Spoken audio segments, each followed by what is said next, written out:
Hi there, everybody, and welcome to Season 6, Episode 8 of the Hard Truth Inside the Football Industry podcast. Me, Philip Ideson, and Darragh MacAnthony, the chairman and owner of Peterborough United, and we're here Monday, September 22nd recording, and pretty good weekend. The Posh win double. Yep. What have I said? How many of those have we had over the last 5 years? It'd be interesting to do a statistical dive, It's usually us that let us down, so... I'm loving this, honest to God, it's so funny. I never hear from you on weekends. Now I'm getting texts. It's like fucking emails, after wins. It is funny. But listen, I'm delighted for you guys. I mean, listen, we've been doing this, was it season 5, season 6? I can't remember. Yeah, we started in COVID, right. Beginning of COVID. We've been doing this season 6 seasons, and you're like battered, like the way through, and the ups, the downs. And look, Peterborough has its own stories, ups and downs through the 6 seasons, but you guys have always been just like deflated, and so to see you top of League One, fantastic. And there's no jealousy at all. It's envy. I'm envious. It's healthy envy. It's not spiteful envy. But there's no jealousy. So I'm thrilled for you. If we're not there at the moment, I'm happy for you guys to be there. So let's talk about your game first. Yeah, I mean, we were just saying beforehand, I'll enjoy it while Don't start playing it down.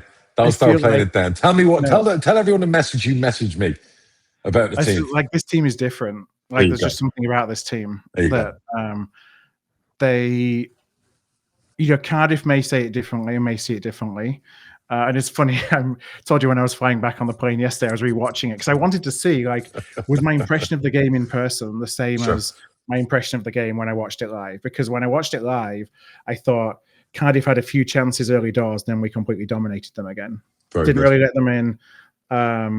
Their chances were half chances. And, 3 up away at Cardiff, who had only conceded 2 goals all season, both penalties, after 50 minutes. Were we as dominant as it felt like? And when I watched it back, I think, yes, we were. You're bullying people, all right? Yeah, there's nothing in that said that we got lucky. No, it was a lucky 3-0. Bradford are becoming like bullies now, and I mean that as a compliment, not as an insult. Like, you've smashed Huddersfield 3 goals before the hour mark. Before half time. Right, you've gone to come. And if I'd said to you 2 months ago or whatever else, you're gonna batter Huddersfield. Batter but win a game comfortably. You're going to then go to the league leaders and, somebody who's not conceding goals, and you're going to bully them after 50. I mean, you'd have called me crazy, no? Yeah. I mean, even after, going to Huddersfield, we talked, well, if we can survive, and get a point, we'll be happy with that. And then Huddersfield happened. And then going to Cardiff, my expectation was the same. Like, this is going to be really hard. They're no mugs, just come down from the Championship. They've kind of taken on all comers this season. They haven't lost at all season. What we said about only conceding 2 penalties all season so far. No matter how well we've been playing, it's going to be hard. And so, that first half was probably the best half of football I've seen us play in years and years and years and years. Wow. Wow. They were that dominant. So this belief you have as a fan base, because you represent the fan base, it's obviously just throughout the team. It's just a belief now that Huddersfield, Cardiff, there's probably 2 of the best teams League One's got this year. So you basically fucking, excuse my language, beaten both of them comfortably. So you've got nothing to fear. Right. The only team you haven't really bullied in the last 4 or 5 weeks is, believe it or not, the mighty Posh, right? and the mighty Doncaster. Forget about that. But you get my point. Which we kind of got lucky to come away with a draw on that one. We should have beaten Northampton, so that should have been another 2 points. Wow. We didn't show up at Doncaster. Wow. And apart from that. And so the belief is really important, what you said there, because at the start of the season, I look at all the teams in there, and you think, I don't know how we're going to beat them, and I don't know how we're going to beat them, and that's going to be hard when we go there, and all those things. And now I look at all those same teams and think, well, if we've beaten Huddersfield and Cardiff, why can't we beat them? That's it. That's what belief does to you. So So where does this go? Well, it goes to Newcastle on Wednesday. 3 years. Yeah, and then Blackpool at home on Saturday. I still feel that all the games are kind of free hits at the moment. I think maybe the squad feel that you know, I mean, they're going into the games with confidence. What's interesting is that it's not like there's a star player. Okay. You know, he's just done a really good job of building a squad of 20 people who you can pull in, you can bring out, you can give them rests. Other players will come in. The quality of the team doesn't really go down. Okay. They're also well drilled that they know what they're doing and they know the gaps they've got to fit into. And everybody just seems to be buying into it. And I know it's easier to buy into it when you're winning than when you're losing as a player. Yeah. But everyone seems to be buying into this. So that's what kind of gives you confidence, because we've had plenty of injuries. We've got most of our defense, at least most of the central defenders are out injured at the moment. But then those that we brought in have done fine, you know, as in replacement. So what? How are teams like Huddersfield and Cardiff, and take this respectfully what I'm about to say, how are they getting battered by Bradford? What's the secret sauce? I think the fast start. Right. You know, we go out of the game, out of the traps pretty quick. Yeah. I think that sets the standard. Right. And then that perhaps puts the opposition a little bit on the back foot of, okay, this is, you know, going to be a little bit relentless. And the pressing, I think the pressing as a team is really what, if there's a secret to it, because what's interesting is we've got the highest number of highest number of goals, in the league, the lowest average percentage possession in the league. And so when the opposition have the ball, we're just closing down on them really, really quickly, getting in their faces. You know, a few tackles are flying in, but they're doing it as a team because everyone's drilled. They know and they trust each other that they can go and leave space because they know someone's going to come in, and that just seems to be, you know, allowing us to put a lot of pressure, but put the opposition under a lot of pressure. Were you in the posh seats for the game, or were we? No, I was with the Muggles. Oh, okay. I was Oliver's. You know, it was my first common man. I was first away end experience for a little while. Okay, very good, very interesting. Wow. Yeah. So where does this go? Where does it go? I mean, obviously we're really early, and there's lots of teams who have gone out to fast starts and. The league's being found out or like, faltered, or when you see some of the pre-favorites or whatever, and it's, you know, it's really a strange League One situation. Like wasn't Stevenage first and second at the moment? Great story, League One, and you know that most teams are going to have a run like we did at some point during the season. So you know, is it just that our run was at the start of the season? Yeah, but. There's nothing like our expectations have changed from let's stay in this division to well, just based on the budget too. You know, the budget is a lower. No, I don't ever buy into budgets like that. You know, like for 20 years I've owned Peterborough, and whilst we've not had a bottom 4 budget, we've not had a top 6 budget, and we've won promotions, cups, trophies. We've been in the playoffs, so I'm not always about the budget. So let's give maybe recruitment credit. Let's forget about the budget. Let's give your fan base credit for the gates you get on a Saturday at home, which makes it a very, very tough place to go to. And let's give the manager credit for stylistically finding a way that you can go from League 2 to League 1 seamlessly and basically actually surprise everybody, which people shouldn't be surprised, because there's always 1 or 2 from League 2 that go up to League 1 with that momentum and go bang, bang, you know. So do those points make sense? Yeah, and it's interesting when you look at those that came up from League 2 to League 1. You know, we're obviously started well. Doncaster started well. AFC Wimbledon have started well. There's probably only Port Vale who, you know, haven't started too well momentum the season. But yeah, all 3 of us have started. So, you know, just let's ride this wave, you know, as far as we can take it. You know, why can't we beat? There's no excuse for not beating anybody now. Not with the results you've just had, no. Right. Are you kidding me? So no, I mean, the expectation now has to be a promotion challenge, right? Yeah, I think so. Like, I mean, that's what we're feeling at the moment. You don't, you know, we're 1 game off 10. So let's say after 10 games, you're going to be, you know, top 4, whatever happens on Saturday. You're over the 2-point margin. That right. You know, they always say 2 points a game gains your automatic promotion. Yeah, you know, so you're pretty much at that point, and you've played some proper teams, you know. We played some big hitters, you know, for the league. Yeah. You know, you've done that. You know, we've done the Wickhams, we've done Luton, we've done Huddersfield, we've done Cardiff. You know, and those are all, when you look at who was expected at the top at the beginning of the season, of course, Plymouth is the only one that we haven't really played yet. So do you come unstuck against the lesser teams, you know, or is it a case of, instead of being a flat track bully where you beat all the lesser teams and you keep beating all the bigger teams, I guess the test will be, do you keep your levels when you play teams you're expected to beat? I think that, you know, when we played Doncaster, obviously we didn't. The closest match I could probably say is when we played Wimbledon, and Wimbledon was probably the hardest win that we've had. Right. You know, it was a team that it felt more like a League Two game than the League One games that we've been playing. Yeah. And it was, you know, just kind of topsy-turvy, ball going everywhere. Probably a bit more blood and thunder. And we won that 3-2 and came back. I think they were leading twice and we came back from both of those. So, you know, in prior years, we'd have probably capitulated. Oh, fair play. To that. What's the one thing that could derail this? Because you've said injuries, no problem. You've got a squad now. What's the one thing that could take the, you know, air out of the tires on this kind of magnificent run? I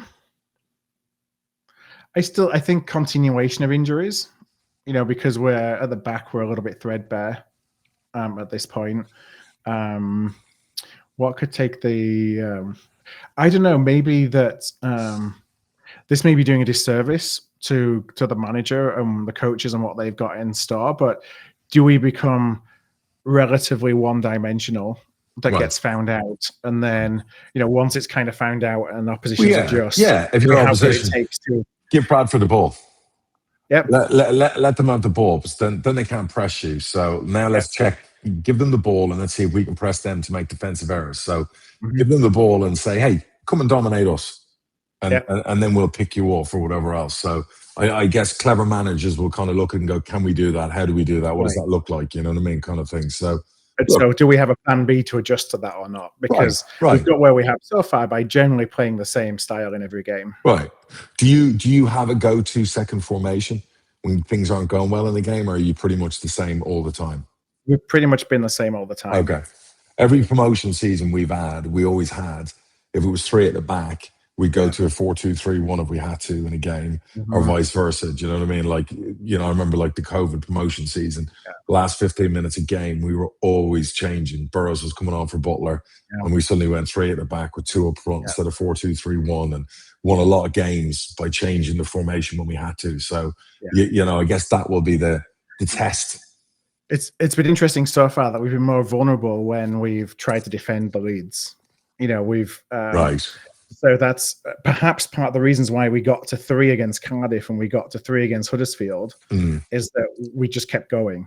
Yeah. You know, we didn't sit back. I think that if, you know, when you one goal up with 10 minutes to go, or, you know, like when you guys equalized against us, and we'd already made the subs, which took us into a more defensive kind of shape, then that's when we've been most vulnerable so far. Yeah, makes sense. Makes sense. Well, listen, but I'm obviously enjoying it. There's such a great bond, you know, between the club and the players. It feels like, which has been so missing for so long. Good. Then there were 2,500 that went down to Cardiff. It's mental. Which, you know, it's a long old trip. That is mental. That is. I mean, nice stadium, Cardiff. No, I went there in the opening game of the season, so nice thing. What did you think of Cardiff? As a team, they'll be up there. You know, you could see the individual skill on some of those players. I think they were just a little bit shell shocked, maybe I heard, by all accounts, you know, they've been riding their luck a little bit for a couple of weeks and getting the results without necessarily putting the performance in. So maybe this is just a wake up call and a defeat that they needed to, you know, to realize that they kind of show up and win every week. Let's say they react to that. Do you know what I mean? So that'll be the interesting thing, I guess. How when you're punched on the nose, Yeah. How do you respond? How do you respond, and what's that look like? So yeah, wow. Yeah. So we got our win, and of course you got yours as well. Yeah. It was. That was an interesting day. It was an interesting game. I mean, fair play to the fans who went there, because we all know Plymouth's like a hell of a. And I'm going to give a big credit to Simon, the Plymouth owner. I'm in this owners group with all the League One owners. I mean, they what he's done to the stadium and the changes they've made. I mean, the place was full. I mean, it was full. I mean, they really have grabbed that momentum of the last few years through his ownership, promotion. Regardless of the relegation, they've kept the fan base. You know what I mean? And I think he spent a lot of money on the stadium and the you can see the incremental differences that they've made there. By investing and they've put some money into that squad. And yes, they've got a new manager and they've got new players, like us, a lot of new players. Look, the interesting thing was I thought it was going to be a goal fest because Plymouth have started winning again and they've been scoring goals, conceding goals. We started looking like we could score goals again the last couple of games. I didn't expect us to have such low amount of possession. If I was going to be negative about us, I would say, we were a little bit too. What were you at? I think probably like 35% possession. I think they must have had 65%. We didn't have a lot of the ball. Mm-hmm. They had most of the ball, but it was one of them where you can see the new team started against Huddersfield, really, improvement. Started against Wycombe, won. Started against Plymouth, won. And the thing you can see is a bit like you think about your Bradford boys, about being a different lot. Our goalkeeper, the players we brought in, there's a resilience, there's a nous, there's an experienced nous in there, there's cleverness, there's you're not as panicky on set pieces and long throw-ins. And it was great to get the first clean sheet. We got a hell of a goalkeeper. I mean, Jesus, forget about the new team. If he'd played since the start of the season, we probably would have won half our games. You know what I mean? He's just different mustard. And, whilst they had a lot of the possession, they huffed and puffed. They probably had 3 great chances in the game. They've had one off the line, which people tell me it was over the line. I don't know. I didn't see the replays. Alex Bass has made a couple of unbelievable saves. But in truth, we had the better chances. Obviously, JJ went in, was taken out by the penalty. Harry then misses the penalty, and it's a really good penalty. And you're thinking, Jesus, here we go. Could have get a break here. And Harry Leonard was brilliant. So I'm gutted for him that the goals have started flowing. And then we got 1-0 up. Really good bit of play. And then after that, we're in again. JJ puts Harry in and he's one-on-one with a goalie, and you either go around him or dink him, but he collides with the goalie. Then late in the second half, the manager's made some really good subs because, again, a few of the players can't get past the 60-minute mark. And, Keane Hayes has done really well. Ben Woods made his debut, our expensive signing from Accrington. Yep. He looks a cut above, very composed, very aggressive, the type of midfielder I love. We had CJ came on, in fairness, and I can't remember. Oh, and Gustav. And all the subs, to be fair, the last 2 games, the squad's good in that way where he's bringing on subs that are making a hell of a difference. And we had chances late in the game on the counter where we should have scored another 2 goals. So, and even injury time, 5 minutes, again, second week in a row, we were very good at handling it. So, really tough place to go get a win. I know Plymouth haven't had a great start, but I don't foresee loads of teams going down there and winning. No. At Plymouth. That's Really tough game, particularly when you've won 1 and 10 or whatever it is, So happy for the fans, happy for the management team, because that's a hell of a trip back that you want the points in your pocket when you get on the bus. But yeah, and a couple of our players were under par. But I would say, you know what? Yeah, I like a lot of what I'm seeing. I like the signs, and you can just tell, I hear and continue to see a lot about George Nevitt coming into his own this season. Yeah, again Saturday. Yeah, and I don't want to, say too much because I'll get accused of blowing up the hype. But we invested a lot of money in George, and I think everyone was too quick to write him off last year as an 18-year-old playing 2 levels above, who physically still grown into his body. I think he put on 6-7 pounds of muscle in the summer. We had programs for him and a few of the other young ones. He's a left-footed centre half. He's 6 foot, I think 5 now. He's still probably got another 10 pounds of muscle to grow into because you don't grow into your body till you're 21. He passes as good as any midfielder you've got. But what I like the most, it was never about the pass, and he was doing that last year, is he's now if you look at all the data, the statistics, he's winning 68% of stuff in the air. That's 10% above the league average. He's winning defensive challenges. People were worried about his pace. He's now learning how to handle that, like a John Terry would, who was notoriously not quick. But I think what's really interesting is that Tom to his left. Actually, he's got two Toms, doesn't he? He's got both Toms, left and right. You know what I mean? As centre back partners, I think them and Alex Bass will bring him on so much. And I'm liking what I'm seeing, but he's still 19. And he's still going to make errors and he's still going to make mistakes. And I think it's not too reactive. He's terrible when he has a bad game and he's Bobby Moore when he has a good game. I just let him grow into his body, let him do his thing. We signed him on a 5-year deal. You know, George, we know there's a hell of a player in there. Brandon's starting to really show. I was really surprised he was substituted on Saturday because he was like probably our best central midfielder. Yeah. You know, like he was nipping, winning everything. Like, you know, he gets bookings, but I like that. He's aggressive. He's always now more involved in goals. He's almost the pre-assist to the assist. He's done that like 2 games in a row. You know, last week he crossed it in for Harry to have a great shot that was saved and followed in. This week he's put PK in, who's had a shot that was followed in with a goal. You know, all those moves have started obviously with Brandon. So what I like about Brandon is like he's made that mistake against Bradford. He's getting better every game, and it's not affecting him. So there's a lot of good. The front two look like dare I say, a really, really dangerous partnership full of energy, endeavour. Some of the lads are still not up to speed. You know, like Mendy. I'll tell you what, I'm going to give him a lot of credit because I don't think he is anywhere near fit enough to play even 50 minutes.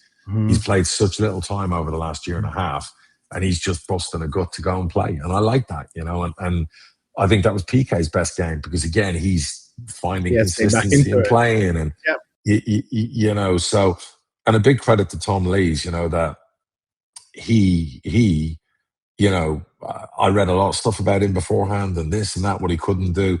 No, he's been, again, a proper leader, a proper player.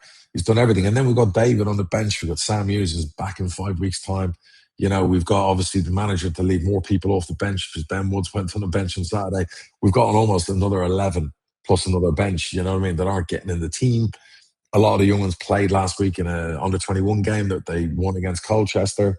You know, I read some disparaging stuff off some podcasts about that. I thought a lot of them were good. The young players are keeping the faith, even if they're not involved in the squad. And, you know, when they are called upon, they will be used. So, no, it was really good, but no one's getting excited about 2 wins. Nobody's getting excited about, oh, my God, we're ready and we're going to go, you know. And I never got excited about where we were in the table or excited about where we're going. It's all too soon. I mean, you never get too high and you never get too low. No. Are you in a better place, seeing what you've seen the last couple of weeks versus where you were before? I said it even before we started winning. I thought we had a top 6 squad. Yeah. I know everyone as usual will be like, oh, Darragh's out of his mind and blah, blah, blah, blah, blah. I said it and I'll stand by it. It was the recruitment, and people go on about last year's recruitment. But if you look at the last 3 windows, we picked up bits in every window. And I think we've recruited really well. And I think we're in a really good place to, you know, get the engine started again for the football club after a subpar season with a trophy. You know, with that cup win that a lot of other people didn't have. And just a really awful start to this season. Yeah. I do. I think players are getting fit. I think we're getting people back. I think this new team is starting to show. And right now you could say, well, you know, they're not creating enough chances, or Plymouth dominated possession, or maybe the flair's not there. The wins will happen and all the good stuff will follow. Because we didn't give ourselves a chance with that horrendous start, we're in that mode now where it's like win first, perform later. So you just dig yourself out. You get some points on the board, essentially. Dig yourself out. Correct. Calm everything down, win, go about it quietly, and then the flair and the goals and all the stuff we want to see from the Peterborough United side will follow. I'm convinced of that. We have the players, we have the personnel, we have 2 for every position and not 2.5 for every position. So I am very optimistic about where we can go. And there's a long way to go. And look, you're nearly 10 games into the season, and that's can also be a bit of a, well, look at your start. Okay, we have to forget that and play it like a 36-game season, and we're going to have to basically exceed everyone else and do what we can to put that behind us. But no, I'm very optimistic about what I'm watching. I'm very confident about what I'm hearing when I speak to my manager. and when I talk to people around the training ground and everything else. So no, I think they're a good group. They're a good lot. There's a nice blend of experience in youth and talent. I think there's some really good characters now at the football club that are going to help the younger characters that struggled last year. So I am very optimistic. I'm very excited about what's to come. And yeah, let's get going. Let's get the car started. Let's go from second gear to third, fourth, and then hit fifth. For the most important bit. So no, I'm thrilled. Somebody sent me a thing the other day. It was from one of the, everyone's doing a podcast now, and obviously there's the Posh one or whatever else. And obviously, what amazes me, what always surprises me, is that we've been doing a podcast for 6 years. I've been very transparent and open for 20 years since I bought the club or whatever, whether it be through the press, through Twitter, through social media. I've always been honest with my opinion. It's how I operate. It's who I am.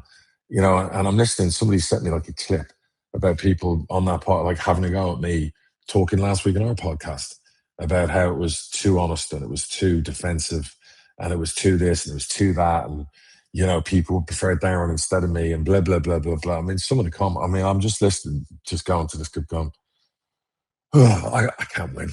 I can't win. Do you know what I mean? You just can't win. So you're just like, you know what? Fuck it. Fuck you. People ask me, like, what have I learned, from obviously observing, from kind of seeing what's going on, doing the same at City and somewhat. Yeah. And it is that, it can be a lonely place. It can be a thankless place. And your success is judged on your last result. It's not, because you're right. It's what have you done for me lately? You know what I mean? When you say success generally keeps people quiet. And I think Phil said to me today, geez, you've had 19 years as an owner. And it's like, yeah, we've had 4 promotions. We've had, on top of that, 3 failed playoff campaigns. We've had 3 FL trophy wins, and we've had a few relegations. And I think we've had, like, I don't know, probably near enough 1,700 goals, all those things and whatever else. And I don't know, if you said to someone, what's your expectation on in a football club? It's always to be relevant. It's always to give your fans stuff to cheer about, maybe to be disappointed about sometimes, but always be thereabouts for a club our size. So I don't know. What sometimes it racks my brain about, and I get the whole, what have you done for me recently and all of that, whatever, but none of us are perfect. But I will say this, nobody will shut me up. And we always say you're entitled to your opinion. And you're entitled to have your own podcast, but it doesn't mean you get to tell us how to run ours or what to say on ours or whatever else. So go fuck yourself if that's what you think you're going to do, because that just doesn't play well with me. And like I said early on, receipts have been kept about all of this, because there's so many short memories going around, the stuff I do to help people, the stuff I do. Like I said, this isn't people don't see. This isn't defensive Darragh. I was accused of being defensive Darragh. This has been determined Darragh. There's a big difference between defensive Darragh and determined Darragh. So determined Darragh, will come back to bite you. So that's what will happen. Because I'm very convinced that we have a great football club. We have a great squad. We have great staff. None of us are perfect. We've had a shitty, disastrous start to the season. Everyone can take blame in that. But what's the point? Blame ain't going to pay the bills. So, we now have to get into winning football games consistently. Now, you've brought in a lot more experienced players than you might ordinarily do. Are you still pretty confident in we have the, what's the right word? We have the talent in the building to continue to drive what is the Peterborough model of, developing young talent, selling young talent, funding, the deficit, continuing that, because that's something I say is, are we moving away from that, or do we not have the ability to plug the deficit in the future? No, the only way you plug deficits is by being in the championship or selling assets when you need to. So a club our size, unfortunately, we don't have the gates and the revenue to plug the deficits that way. We spend a lot in the transfer market. We have a very big wage bill. We have a big staff bill. All those things. So the reality is our model won't change. Our models are successful. I don't care what people say about the last year, recruitment last year, or this, that, whatever else. I think another journalist the other day said recruitment the last 18 months. They always like to extend things. It's last summer, last January, and this summer. That's 12 months. So when people want to kick you in the balls when you're down, they hyperbolate everything. Do you know what I mean? But that's just what our local press has been like for a while. It's almost like glee. But I would say our model stays the same. Our model is very successful. It's very envied by a lot of people, including yourself at times. Our style of football will always be the same. It's a model for teams like, I mean, yes, we're doing well at the moment, but correct. It's a model for League Two, League One teams who want to. Absolutely. And whilst we've had a stutter to the model, as in last year's performance and the start of this season, I think more importantly is keeping our players fit. Making sure that the current group, the young players improve around them. And no, we won't be signing 26 to 29-year-olds as a future model thing. We brought in strength and depth to the squad because injuries and issues keep setting us back. And I didn't want that to happen again. So I was like, fuck it. We're going to have to do this and just get over this bump. So the decisions were made for the right reason. The recruits were all brought in for the right reason. We still have a young team. You still look at our midfield of, Brandon's 20, obviously Matty G is 23. The two strikers are under the age of 23. You got George back there at 19. And then around there, you've got a sprinkle of experience with PK, both Toms, and obviously Mende. But behind that, you've got David, who's ready to come in. You've now got, obviously, Ben Woods, who brought in Raki. He's under 23. You've got, and then you look at the bench, you've got a lot of young talents. It's not like we've suddenly got Dad's fucking army in the building. I think Tom Lees is the oldest player in our squad by a country mile. And the next player will be Sam Hughes after him. The rest are all in that kind of level. And that's kind of the difference, sorry to jump in, between like what we have done, and we've recruited that, 29 to 33-year-old experience, but without any resale value.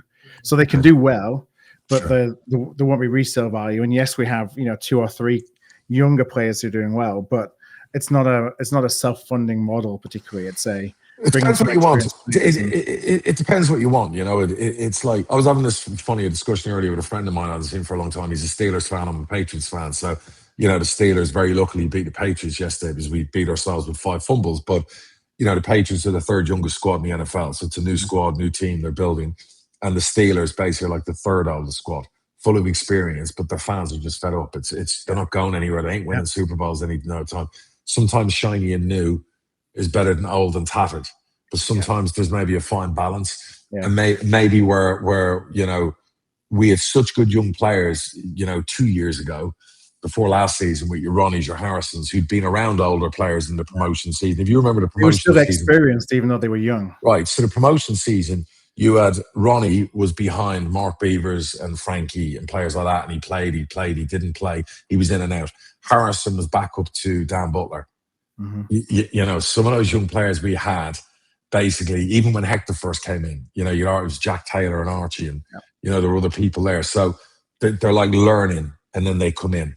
So maybe last year it was too quick, too soon, with some of the players that left and some of the players that came in. But I'm not willing to write off Keane Hayes.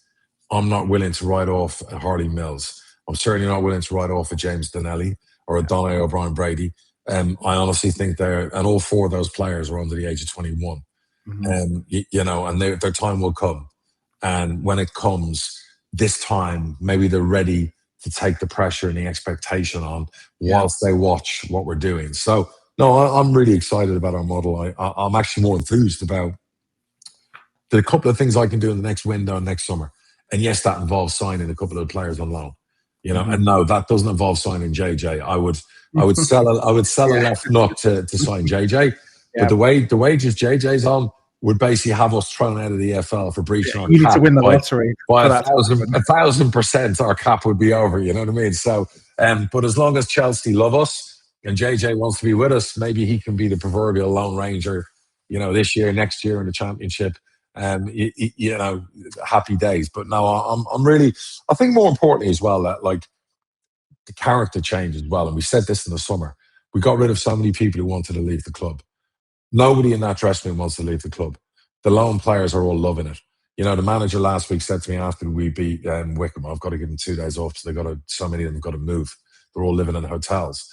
But there's a real camaraderie. I'm not going to use the old togetherness. I think there's a real desire from the older players, 26, 27, to show the younger pros, this is how you train, this is how you come into training, this is how you prepare to succeed, this is what you do on a daily basis, this is how you react to when the manager drops you, this is how you react to when one of the staff shout you down or shout at you. Ooh. These are all the ways to react to disappointment. And by the way, this is how you react to when you win. So all those key fundamentals, I think, are really important in the dressing room. And I think, and the person I'm most happy for is my manager, because he's got a lot of stick. And obviously people were reading into what I was saying on the podcast, all of that kind of stuff and whatever else. And you know how much I love and support my manager. So I'm really happy when I speak to him and hear his voice. He's ringing me from the coach on the way home from Plymouth. I spoke to him yesterday, today, and I can hear it that he's enjoying going in. He's enjoying the group. He's enjoying. I'm not saying he didn't last year. I think last year he saw it as a challenge he hadn't had before. And he was like, okay, I got to dig in here. My staff are all worried about pay cuts, losing their jobs, the different league, instead of promotion. This is gone completely against us here. And I think he was like, I'm going to take this challenge and go, you know what? We've had a horrible season, but I'm going to, first of all, get us up the league, and second of all, we're going to win a cup. So I think he took that challenge on. Then the start of this season with injuries, issues, problems, not being able to get the players in on time because of the cap, because of the factoring, all of those things, was really unfortunate. And he'll be the first to say we should have won more than 0 games in the first 8 games. So that's also on him, his staff, as well as the club and us. But I'm listening to him, and I'm getting a real sense of enthusiasm. It was there in pre-season. It stuttered in the first run while we were not winning. But I'm getting that his enthusiasm's starting to not peak quite yet. But he's quiet, and he's not getting carried away. I just think he loves working with the group. I think he's enjoying even the challenge of going to Plymouth and letting them have the ball for long periods. Because again, we're learning how to win away from home, and we're learning to say, well, we can dominate possession against Plymouth and lose 3-0 like we did against Exeter, or we can go there and dig in and win 1-0 and just get this show on the road. So dominating possession, 20 shots a game, flair can come later. Right now, winning is all that matters, and I'll take that every day of the week. Now, just to kind of wrap up on the game itself, and Plymouth, have obviously had a pretty difficult start to the season as well, compared to what was expected of them. From what you saw of Plymouth on Saturday, is that a false position? You expecting them to grow into the league? Yeah. Any perspective on their start? I think, even I go back to Wickham, I think there's 4 or 5 teams that, in that area, including us, that it is a false position. And I think it's given others like yourselves a nice head start to fly up and do well and whatever, and a fair play. And I think a few of us have struggled to start the season well. And I think Plymouth have got a new manager. It's a well-run football club. It's got good support. He's pieced together a new squad. They've lost some key pieces. There's always the hangover from the championship. We've seen it ourselves. We've seen it from Rotherham, as well last year, and we've had that ourselves. And the expectation always is to fly straight back up or to be in the playoffs and whatever. And I think Cleverly get time. I think they're a younger squad as well, like what we always, are. And they'll be fine. They won't be down there. No, I still expect 4, 5, 6 of us to flip this table. So that will happen in time. And again, it's a fucking tough place to go and win. Mm-hmm. So I am delighted to get out of there with 3 points. So yeah, happy days. Yeah. I mean, it was a hard game at a tough time.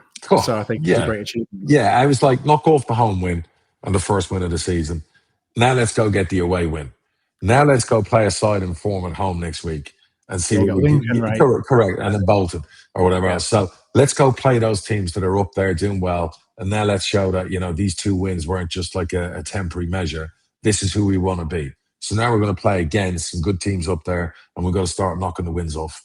And we've got Blackpool and Rotherham for our next 2 games. So 2 teams that are struggling. Shouldn't be struggling, but yeah. Yeah, exactly. 2 teams that, you expect to be doing much better than what they are. And Blackpool had an unbelievable win, didn't they, on Saturday?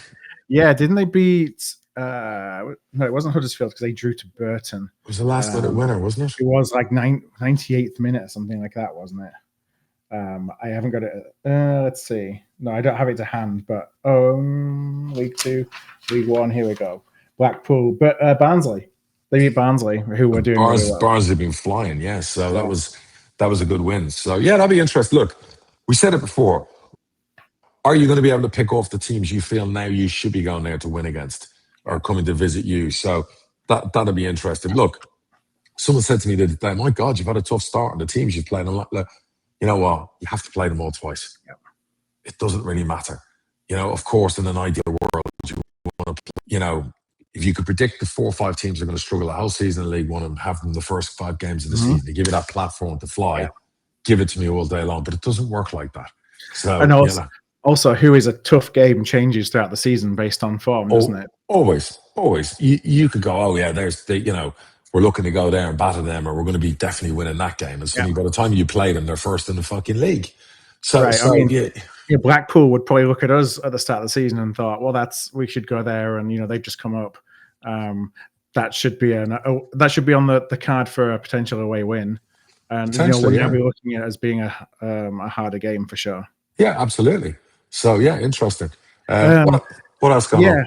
So a couple of other things. So the Blackburn Ipswich game abandoned after 80 minutes. I was saying to Natalie the other day about this. Yeah, Blackburn were 1-0 up. Ipswich down to 10 men. Did the ref do the right thing? Well, if it's unplayable, he did the right thing, but I hate that. We nearly had it happen last year against Stevenage. We were 2-0 up, and we had to get everyone was out with like shovels and pitchforks. I hate this rule. I remember Real Madrid playing 3 minutes of injury time in a rescheduled game that they had to win the league in, and they scored and won. And I'm sorry, but we have to stop this nonsense that you can call it halftime. Fine. If a game's called off before halftime, no matter what the score is, I understand reschedule and start from scratch. But that point onwards, you have to, as a league, we have to change this rule. I think it's a stupid rule. I don't know who the rule comes from. Like you get past 70 minutes or something like that. And if past halftime. I think if there's like past halftime and whatever else, you go out and play the identical game. I don't care if there's 8 minutes left. You bring them into an empty stadium and play the 8 minutes. I think it's unfair. Ipswich will say, you know, obviously, well, you know, the conditions, but if Ipswich were 1-0 up and their opposition had a red card, they'd happily come back and play the last 10 minutes. So I think it's a real stupid rule, and it's something we as a league, I don't know if it's the FA, us, whoever has to change this rule, it needs to be changed, because I just think it's absolute ridiculous. You know Ipswich are going to win that replay. You just know it. You just know it. I've seen it happen before. It's just fate, isn't it?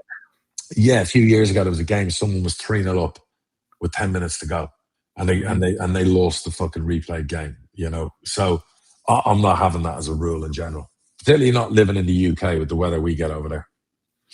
Now Liverpool won the Merseyside derby, 5 points clear. I was up at 7:30 on Saturday watching that.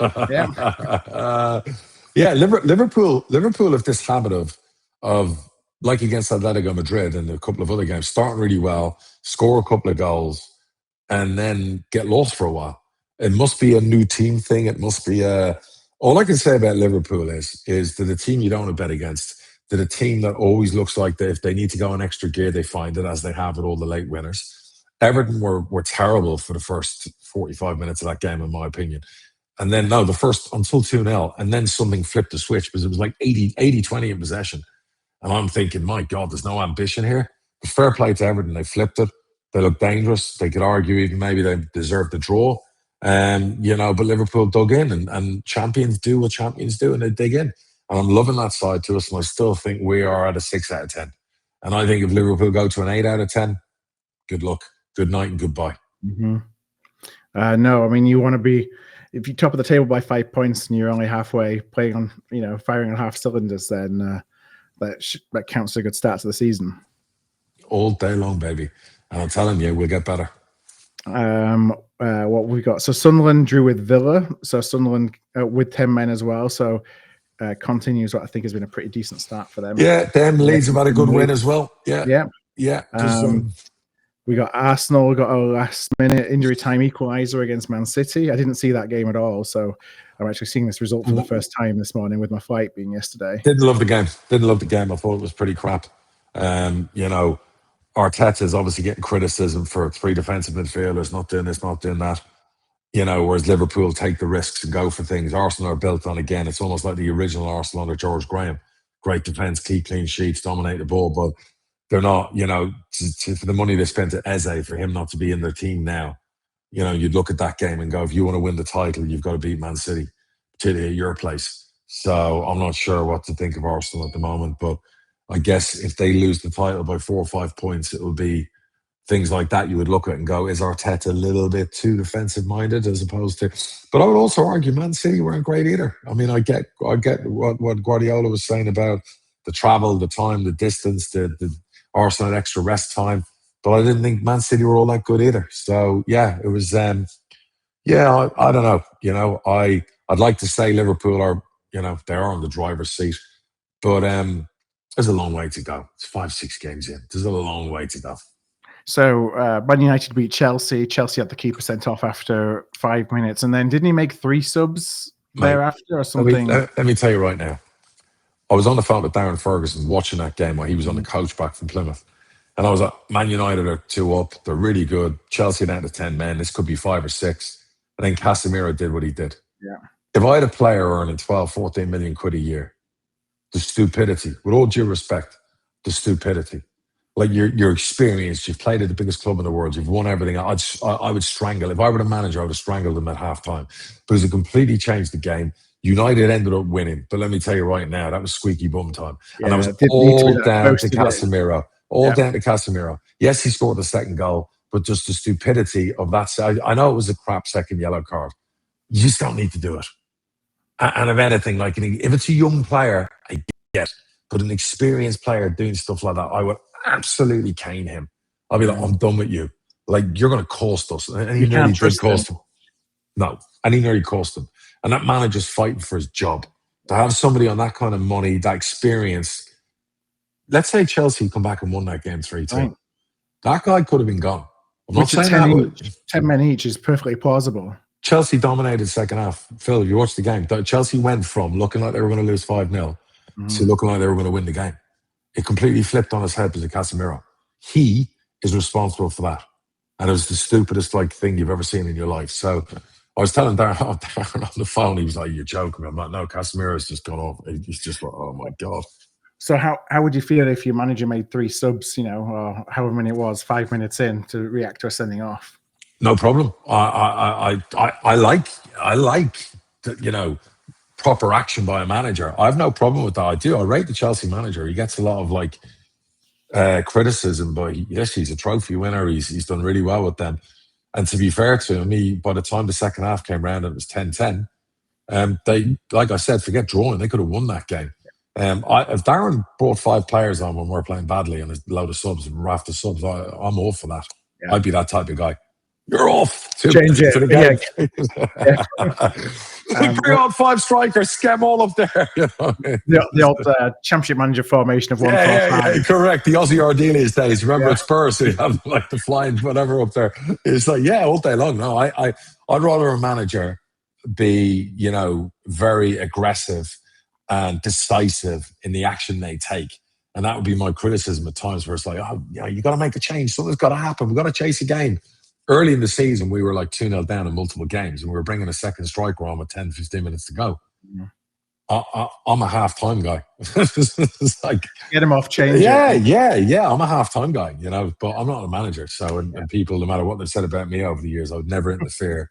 I'll try and teach my manager at the suck eggs, with his repertoire and his record. But yeah.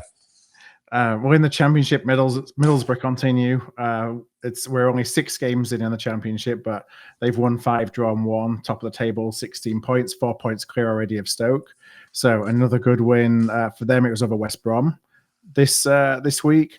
When I go down and look at the fixtures, you see all the stick, and we talked about this a little bit, that Parky was getting at Wrexham. I mean, he came out fighting like he has every right to remind people, like you said last week, of how quickly things have changed, and Josh Windus saves the day with a brace. I was texting him right after the game, and he was like, "Shit, you've won as well." I was like, "Yeah," and I was like, "What's your goal bonus?" And he told me, I was like, "We pay more in goal bonuses, but we don't pay 50 grand a week." But no, I was actually, I was happy for Parky, and I was happy for Josh, because I did think it was ridiculous reading some of the stuff, last week or before that or whatever else. It's just like, give somebody a bit of time.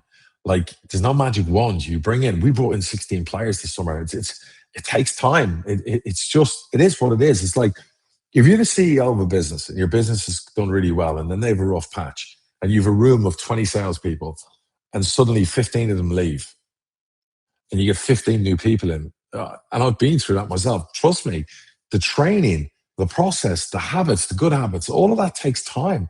And the results then usually follow, particularly if you're good at managing people. And if you've got a good manager, things will follow. So I think Wrexham will be absolutely fine. And they're going to win a lot of games. And I wouldn't be, it's too early in the season. It's like Chris Wilder's gone back to Sheffield United. And, they lost on Saturday, obviously, and whatever else. And fair play to the owners, eating humble pie and getting them back. And fair play to him going back. But they won't be losing games forever. That's for sure. So, it's the championship's interesting. Southampton, I think, got a great start. QPR suddenly finding their feet and doing really well again after getting battered early on because they had a new manager with a lot of new players. And a big win for Oxford away at Bristol City as well. Massive win for Oxford. Fair play. Because Bristol City, I kind of like dark horses for me. Yeah. I really fancied them this season. I still do. Of the season. Yeah, and for Oxford to do that. No, Oxford seem to have adapted really well to life in the champs. So, nothing but praise for them. That's for sure. We've talked League Two, I guess. Yeah, so Wickham sacked Mike Dodds. That was the managerial change in midweek. Well, they called our game El Sacco, didn't they, or whatever else? That's what the people were called. I didn't see that. I guess it came true. Oh my god! But I had heard things that they weren't happy with him for a while. So obviously gone for tried and tested. And then in League Two, let's have a quick look down the results there. Cheltenham lost again. They lost Gary Johnson, the director of football, in midweek. Mike Flynn then got sacked. Did Gary get bombed out as well? Did he? Yeah. So he left. He left in midweek, I think, before Flynn, and then Flynn got sacked after the. I guess it's the ex-Burnley guy. It's his show now, So I mean, like I said, I tried to reach out to him when he came in as owner, and he's one of those owners who obviously doesn't answer back or correspond with other owners. I guess they'll never really think they'll need favours from you down the line, So anyway, shame to see Gary lose the job. Yeah. What else we got down there? We got Salford going strong. They beat Swindon 3-2 at home. Yeah. Carl Robinson's got them purring, hasn't he? Yeah, Notts County back amongst the goals. Crawley are struggling, I think, in the start of the season. Yeah. And Walsall, after the debacle last year, have started really strongly. I expected them to. They have a good manager. They've learned a lot from last year. No season's ever the same. So that doesn't shock me. Special shout out to my mate Robbie at Forest Green. Yeah. Non-league, absolutely flying. Another shout out to Jacob Wakeling. Another goal for young Jacob. Yes. So delighted to see that. And as regards the update around Con Clark, I know I've been asked on Twitter about some of the fans. My answer to that at the moment is he's not going anywhere because nobody is actually paying what he's on. Yeah. No, it's ridiculous. Everyone thinks they can play a game and just wait me out and whatever else. It's not going to happen. So, what's usually what are the impetuses that change that? Because there'll be at some point in the future where a club decides I need that player, and I'm willing to pay that valuation. So it will happen. Yeah, he's not on silly wages, and for clubs the size that are in for him, pay his wage. So that's all we're asking. It's not rocket science, at the end of the day. It surprises me, particularly if I've said this before. And I got corrected by a Southend fan about the biggest clubs in non-league wanted Con Clark. So apologies to Southend fans, but I'll stand by what I said. 12 months ago, Chris Con Clark was non-league's best player by a mile. He won all the awards. He scored nearly 30 goals. Whoever signs him is pretty much taking it to the bank that they are getting back to the EFL. If you really want to argue about a few £100 a week over that to get back to the EFL. Yeah. Well, you see players like... there's players that will run down their contracts. We had one, which was Vadaine Oliver. Runs down his contracts, didn't go anywhere, chose not to go anywhere. Idiot. He took a couple of moves here and there that didn't work out and ends up at Hartlepool, because just kind of waited his contract out. Yeah, we have examples of that. No, I agree. We have Ryan, and I really like Ryan as a person, but turned down moves to the National League because of geography. Mm-hmm. You're 23, 24. Yeah. You should see what how important is your career to you? The NFL have a thing where you get told as a player you're getting traded. You don't get a choice. You have to get in an airplane that night and go. You could be going to Green Bay. You could be going to California. At the end of the day, you're talking about going out for 4 months and playing some football. keeping yourself fit, relevant, winning games, so that in January you can go to an EFL club, which you will go to. So the idea that because it's not near London or anything else, like what's the matter with people? Like if I'm my son's under 24, I'm going to say to him, you need to go and play. Like, forget about what you've got to go play football. And because nobody's going to remember you in January. 4 months is a long time. So let's get you out there. And yes, he turned down a good move, you know what I mean, that I thought would have been a good place for a few months for him. So hoping they come to their senses. But, you know, I'm not one for playing games. At the end of the day, people aren't going to dictate to me where they go for how much they're only going to go for. That doesn't work in my world. So let's see how that works out for you. And same for the clubs who are in for the players. Stop messing around. If you're serious for your club about wanting to win promotion and do whatever else, do the deal. If you're not, don't. A couple of questions to wrap things up. One from Wayne. Wayne says, Peter have always bought well, sold players on for big profits. We talked about this earlier. The question is, how difficult is it to keep trying to find replacements as you sell and kind of keep the model, if you will, and the conveyor belt moving? Done it for 20 years.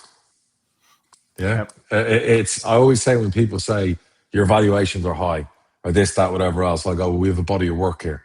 It's not like I've been doing this for a year. You know, and it's not bad recruitment for 18 months like some local journals like to write and whatever else. Yeah.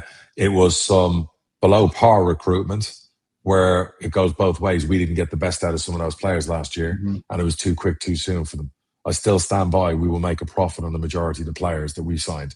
If they get sold or if they don't come into our squad. Bad recruitment's when you lose money on a player, you know, and the player is absolutely, that won't happen with the majority of people we signed. But but with the model you have, you know, you are going to have players that happens to, and that's not a bad thing. I mean, hiring in business is still a 50-50 crap show, whether you hire somebody who's good or someone that's bad. So you're never going to have a 100% record. I've told you, recruitment falls below 50% across the board. We have a whole thing broken up that we did, and we did it like not so long ago that showed every club in the EFL and the recruitment over the last like 5 years, and we had a statistical hit rate and it was less than 50%, and we were at 71%. So I'm sorry, we're still batting a lot higher, as you'd say in the MLB. You know, we have a pretty good batting rate and percentage rate. And I'm very excited about the new group, the new class, the class of 26, you know, as you'd call them now, as in 2025, going into the 2025-26 season, that you look at your Brandons, you know, you look at obviously Harry Leonard, a terrific acquisition. You look at basically Ben Woods from Ackman and Stanley. You look at Garbutt. You look at those players we have, they're going to be coveted in time. Throw in behind that then younger players that are still breaking into the team are going to make appearances. We're stacked. And don't write off Declan either. Declan's back soon from his bruised knee. You saw against you what a bloody good player he is as well. He's going to fight to get into the squad. So no, I think we're stacked with talent. I do. We probably have too much. So you know, squad wise and numbers wise. Yeah, you know, so yeah, it's where you want to be, but in the meantime, we have to win football games. I'll worry about the talent stacking later, and there's a couple of moves I want to make in January as well. So, but good moves, you know, so positive things. So I would say to the players, you know, who want to go out, we'll get you out, we'll get you game time. That's really important. And we're also going to have a few of the 21 players go out as well. And we've got some really amazing young talent there that we're going to get out. And that's not about money or wages. That's about them playing games all the time. So yeah, all good. So the question comes from Jim. This will be the last one we touch on today. And about transfer in the summer. Yeah. I think it was at least in the summer. So you sold Davon Gajumbo, or maybe I'm pronouncing his surname wrong. Yeah. But I think he went to Southampton as a young kid who joined Southampton Academy. The question was just around, like, how do you look at calculating compensation, you know, in moves like that? That was a really weird one, because obviously the coaches and whatever else, Davon only had a year left. He hadn't been with us long. I forget where we got him from. We got him from a Premier League club a couple of years before. He was 17. He spent time with us at St. George's. Our coaches probably weren't going to offer him a new contract for the 21s. Right. So when Southampton came in and made us an offer, we were all a bit like, okay, brilliant. And we can see why, because Davon defensively is an absolute machine. It was the stuff in the other half, the way we like our wing backs or full backs to be. So we felt we'll take the deal off Southampton. We negotiated a little bit because we think it's such a club that maybe they will have the time to improve Davon and all those things that, you know, we feel we have in our academy in the 18s or 16s, a left back that's better than Davon. So we felt, you know, not necessarily an indictment on him, but it's what you've got. And correct. The ability for you to develop him further. Correct. And give him the chances he needs to. Correct. And it was just right. It wasn't a massive amount of money. It was like 100 grand or whatever it was. It was just, and we don't usually sell players from our academy. It was from our 21s because he hadn't really played a lot in our academy. It was 21s mainly. So I was delighted for Dan from the academy because that all falls under him. But it wasn't the usual massive big sale we would have from our academy, which would be a lot more than that. Like Benji Arthur's playing for Brentford. He made his debut in the League Cup. Lots of plaudits by the sound of it. Yeah, he's a hell of a prospect. Our academy produced Benji. You know, he will be a £50 million centre half in the future. There's no doubt in my mind. So, you know, it was the right thing for Davon and his family, and I didn't want to stand in his way. It was my decision in the end. And we needed the 100 grand cap space to make a couple of the deals happen as well. So that's why it came at the right time. It's kind of win-win for everybody. Yeah, 100%. So that's how Mendy ended up at the club. You know what I mean? So there's like freeing up space and different things, you know, so all good. All right. Well, let's call it quits there for the day. I want to thank you again, as always. Thank you, everybody, for listening. If you've got questions, anything like that, you can email them at contact@hardtruth.com. Hardtruthfootball. I've done this enough times. You think I'd get this right by now? Contact@hardtruthfootball.com. And we need more Posh. Well, two things. One, we need more Posh Bradford win doubles. We need lots of them. So we need another one next weekend. But we have a guest next week. So we've obviously got Mark, who owns Stockport County, is basically coming on to the pod. And we're going to speak about his ownership and why Stockport and everything about him. And everything he's achieved. All those things. Mark's a great guy. And I was chatting with him there the other day. And he's really looking forward to coming on board. So I interrupted you on all the things people can watch us on. Carry on. Not at all. No, I was going to say just send us questions over. You can do the email. You can do it on any DM us on X, on Instagram, TikTok. We're at Hard Truth Pod everywhere. So for Stockport fans, you need to email in, and we need to get this out as a clip. So because we will need a few questions from Stockport fans. So again, one last time, where does Stockport fans email? Contact@hardtruthfootball.com. There you go, Stockport fans. Get your questions in for Mark, one of the best owners in the EFL. We will have him on next Monday. All right. Well, wish you the best of weeks, as always. And we'll be back again next week with Mark and with looking back at our games over the weekend and see what happens at Newcastle. Good luck.